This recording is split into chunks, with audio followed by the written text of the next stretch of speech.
Alright, so we have been in the Legend Festival for a long enough time, and I think it's about time for my top 10 list. The meta has definitely shifted a good amount ever since the festival started. It's pretty expected with every big celebration.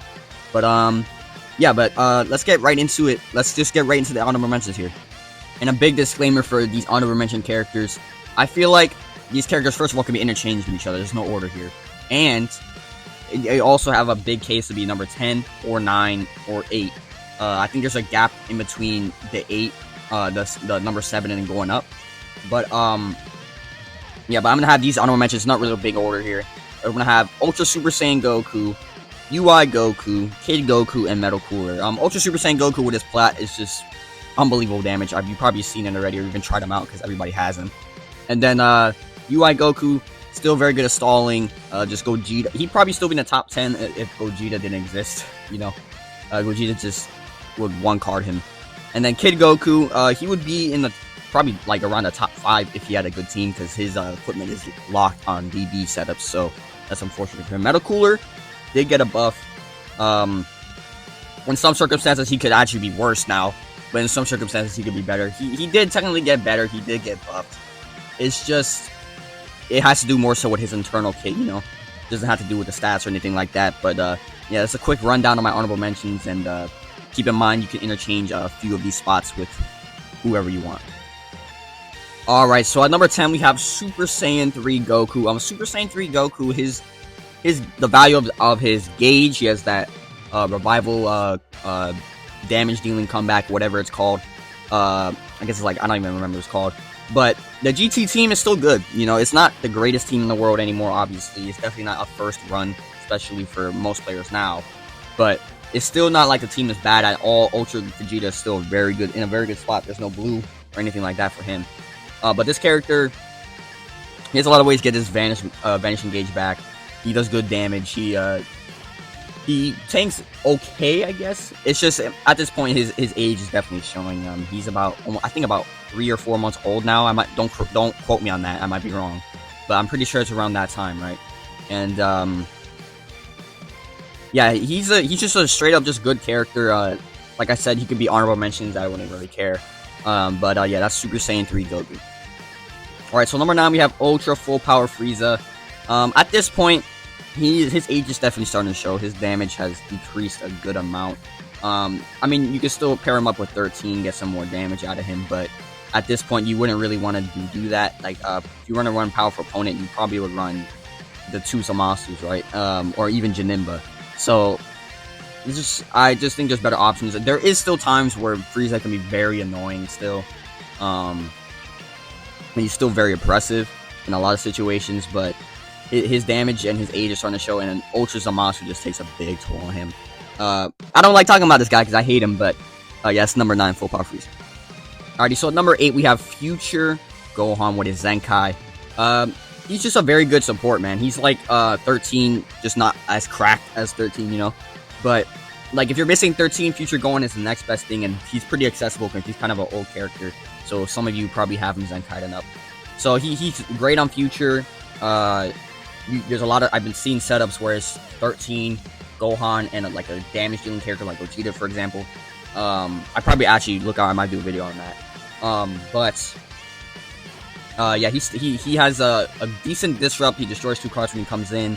When his endurance pops, he destroys the enemy's whole hand. But yeah, he does decent damage. He goes type neutral when one of your allies is dead. So he has good tools. He's a very good Zenkai. It's just at this point, if you're just better off running 13 on that Future setup. And Gohan, he gets obliterated by Revs too, so that's another problem he has. But yeah, I think he's in a good spot in this meta, and that's Future Gohan. Alrighty, so now there's I think a little bit of a gap here now. Janemba, LF Janemba, he just released. He's definitely not, even though he's 7, he's kind of low on the list, right? Don't get it twisted, he's a very strong unit. In fact, if it were a different type of list, I think 7 and 6 are like very much actually 7, 6, and 5 are interchangeable in my opinion, so it doesn't really matter, right? Janemba is a very, very, very strong unit. The only problem with him is that he has no card on entry. That's a big hole in his kit that is kind of annoying in some situations when I try to use him. But he's also a more complex character to use. But that's just more of a skill thing. It just depends on where how good you are at the game, to be honest. But pretty much you just have to fill up the gauge, and then he gets extra damage, or he goes type neutral. But he has plenty of ways to draw blue cards, because when the enemy switches, he draws a blue. Pretty much every time you launch a blue, will be type neutral, because you try to get the gauge there, right? He's just a very, very strong unit. He has endurance. He has cancel buff effects. He has all that stuff. He's a great unit. Don't get it twisted. Just because he's 7, he's definitely not Evolution Blue Vegeta or Transforming Goku Black. Janemba's a very good unit, and I could actually see him gaining value as time goes on. But as of right now, he's number 7. Alrighty, at number 6 we have Ultra Super Saiyan Goku. This character, he gained a lot of value, man. Ever since this festival started, his KO guard, you can see the value. And I knew it when Full Power Frieza and Ultra Goku released. I immediately knew Ultra Goku was gonna outlast Frieza, and look what's happening now. Look what's happening now. He's just better. His KO guard is so valuable. The only nitpicky thing about him is that it's not really a nitpick. It is a bit of a problem now. Is that he does get his defenses are pretty low. I mean, if you have him 14 stars, you probably don't worry about that too much. But even then, he's kind of an older character at this point. He's close to 6, I think 5 or 6 months old now. So yeah, he's definitely showing his age. But the thing is, he has the KO guard, so it doesn't matter as much, right? This is like the next time they release a character with KO guard, that's gonna be a crazy day, man. But I hope it's not anytime soon, because then this double KO guard, that's not gonna be good. But yeah, this Ultra Goku, just throw him with Gogeta, throw him with 13, throw him with anybody. He's just gonna protect the team, and he just make the team feel way more ridiculous to deal with. And yeah, Ultra Goku, you probably know a lot about him already, so that's number 6. Alrighty, so my number 5 is Ultra Super Saiyan 4 Vegeta. Ultra Super Saiyan 4 Vegeta, the GT team has taken a toll back, you know. It's not as good as it used to be, but it doesn't matter though, because you can just throw him on Saiyans, put him next to Ultra Goku, just have a juice setup with 13 or something. You just saw 13 on any team. Put him next to Gogeta. He's still gonna perform great because he just spams so many blasts, and he destroys Dragon Balls on the main for no reason. He's just still a great character, and also not to mention, there is not a big blue character yet still in this meta, so he's just thriving still at this point.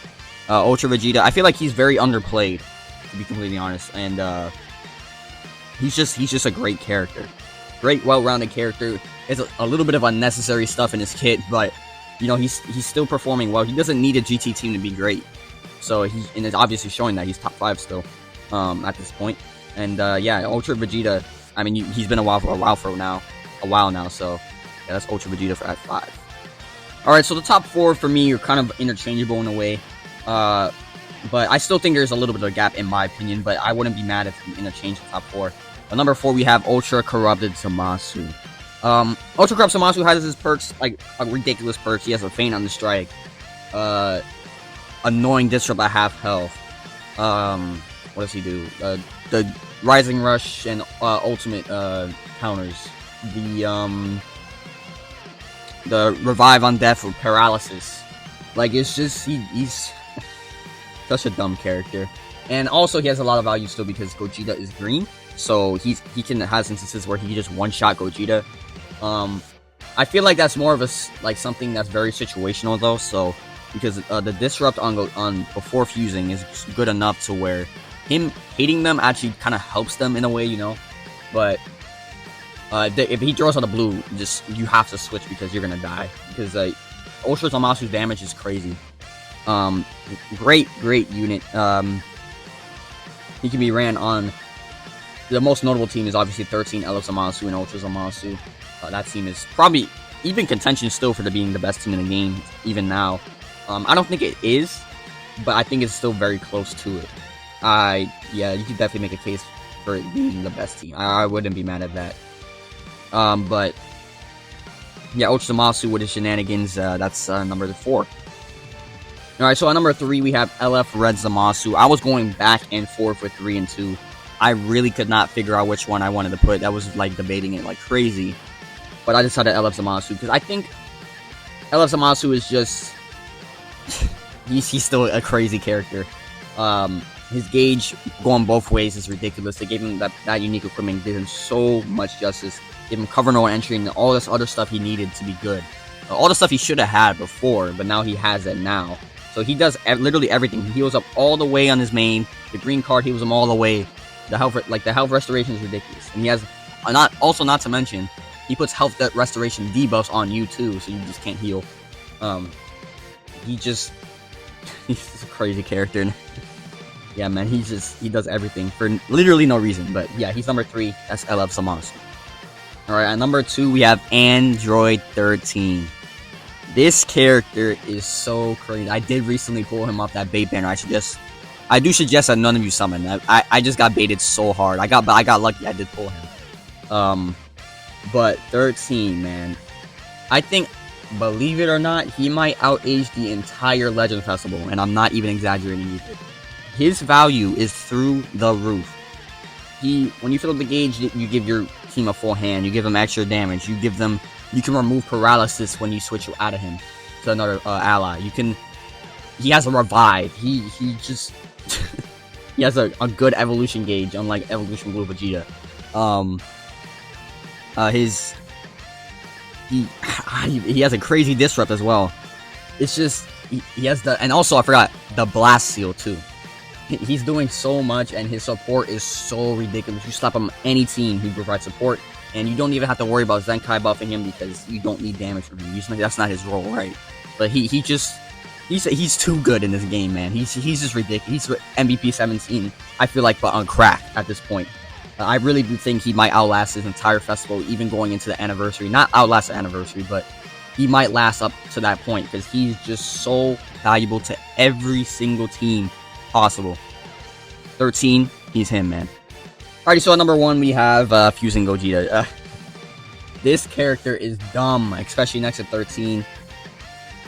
The combo of just fusing. Let me just say this: you fuse in the Gogeta. I mean, you use a blast first. You fuse in the Gogeta. Use a green. Charge 2 cards. You kill a character because he has endurance no as well. What is that? Like, literally, what is that? And then also his damage is through the roof, man. You are 2-carding characters, not even just blue characters, just characters in general. Gogeta is a crazy character, and not to mention, before you fuse, the disrupts they have are amazing. Like, in fact, activating the disrupt just helps you because it gets you closer to fusion, right? So Gogeta is definitely, I think, in the pinnacle of this game. Definitely on top, in my opinion. Like I said, though, the top 4 you can interchange. I wouldn't even be mad if you put Gogeta at, like, 4. Like, I don't care that much. Just in my opinion, his damage is so crazy. Especially, I know Ultra Zamasu is definitely his worst matchup. The only thing is, Gogeta has that one, I think it's like one time that he goes type neutral and he just shreds through Zamasu. I don't remember the exact time, but when I'm fighting with him, I kind of know when it happens, and I am just able to snipe out the Zamasu. Pretty much everything dies with this freaking Gogeta. Like, it's just ridiculous, man. And if you pull off that combo where you just fuse, green card, spam 2 blasts, or just 2 cards, you're gonna just, like, pretty much win the match off that. It's just so ridiculous, man. But, yeah, you probably have an idea. Hopefully you pulled him. You definitely fought him, so you maybe have an idea what I'm talking about. But yeah, Gogeta is broken. Yeah, but this is the part 1 Legend Festival top 10 list. Let me know what you guys think in the comments down below. But I'll see you guys for this list in part 2. Peace out.